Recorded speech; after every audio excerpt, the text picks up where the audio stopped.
రైతులకు నాణ్యమైన విత్తనాలు అందించాలని తెలంగాణ వ్యవసాయ కార్మిక సంఘం రాజన్న సిరిసిల్ల జిల్లా కార్యదర్శి గురజాల శ్రీధర్ డిమాండ్ చేశారు. జిల్లాలో రైతాంగం ఖరీఫ్ సీజన్లో తీవ్రమైన సంక్షోభాన్ని ఎదుర్కొంటుందన్నారు. కల్తీ విత్తనాలు, ఎరువుల అమ్మకాల విషయంలో నియంత్రణ లేకపోవడంతో రైతులు తీవ్ర ఇబ్బందులు పడుతున్నారన్నారు. అధిక ధరలకు విక్రయించే ఫెర్టిలైజర్స్ యాజమాన్యంపై క్రిమినల్ కేసులు నమోదుతో పాటు దుకాణం సీజ్ చేసే విధంగా చర్యలు చేపట్టాలన్నారు.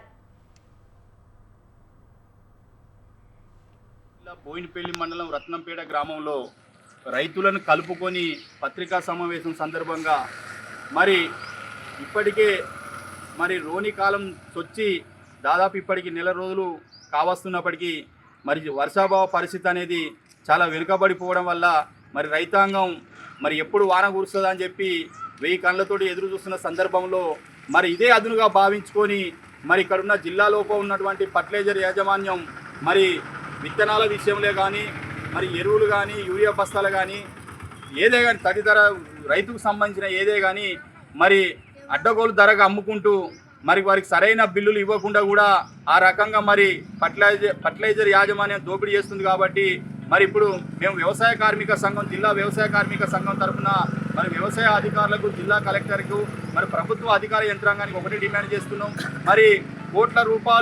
కోట్ల రూపాయల ఇత్తనాలు భూమిలో పోసి రైతాంగం ఆకాశానికి చూసే పరిస్థితి ఉన్నది. కాబట్టి వానలు కూడా వెనుకబడిపోవడం వల్ల పెద్ద ఎత్తున ఈ జిల్లా లోపల ఉన్న రైతాంగం కొన్ని వేల కోట్ల రూపాయలు రైతాంగం నష్టపోతుంది. కాబట్టి ఇదే అదునుగా భావించి ఫర్టిలైజర్ యాజమాన్యం ఏదైతే ఉందో రైతులను మోసం చేసే విధంగా రంగంలోకి దిగి కల్తీ విత్తనాలు కావచ్చు, బ్లాక్ మార్కెట్ యూరియా బస్తాలు కావచ్చు నిల్వ ఉంచుకొని రైతులకు అందకుండా ఇబ్బంది పెడితే మాత్రం వ్యవసాయ కార్మిక సంఘం తరపున ఊరుకునే ప్రసక్తి లేదని చెప్పి సందర్భంగా వ్యవసాయ కార్మిక సంఘం తరపున ప్రభుత్వానికి పాలక వర్గాలకు హెచ్చరికలు జారీ చేయడం జరుగుతుంది.